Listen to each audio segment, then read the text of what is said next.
আসসালামু আলাইকুম সবাইকে। দেখুন কি টেস্টি কাবাব। এই কাবাবটি আজকে আমরা 2 মিনিটে বানাবো, জাস্ট 2 মিনিট। Just wait and see. এই যে দেখুন ইয়াংরো মানে হচ্ছে ভেড়া। ভেড়ার মাংস ছোট ছোট করে কেটে নিয়েছিলাম, তারপরে খুব চটপট করে ঝাঁকামাকা ঝাঁকামাকা করে মেখে নিলাম। তারপরে এটাকে শিকে একদম ঢুকায় নিছি। তারপরে এই যে দেখুন এই মশলাটা দিয়ে দিলাম উপরে। এই তো এখন সুন্দর করে সুন্দর অ্যারেঞ্জমেন্টে সাজিয়ে নিচ্ছি সবগুলোকে, কারণ যেহেতু আমরা এয়ার ফ্রায়ারে দিব এটা। সো এই তো স্টেপ দিয়ে দিলাম আফটার 20 মিনিটস।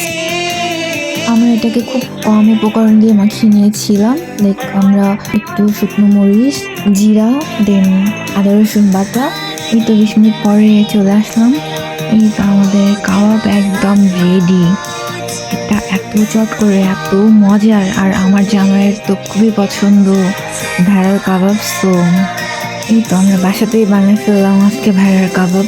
এটা খুবই খুবই মজার ছিল। সবাই একবার হলেও ট্রাই করে দেখবেন। আর এই এয়ার ফ্রায়ারে এত চট করে হয়ে যায়, খুবই খুবই কম সময়। থ্যাংক ইউ সবাইকে। আপনারা অবশ্যই এটা বানায় খাবেন। আমার জামাইয়ের মতো একদম এই কাবাবটার প্রেমে পড়ে যাবেন। এটা এত মজা হয়। এই তো তারপরে আমার জামাইকে নিয়ে গিয়ে দিচ্ছিলাম, এই যে নাও তোমার ভেড়া।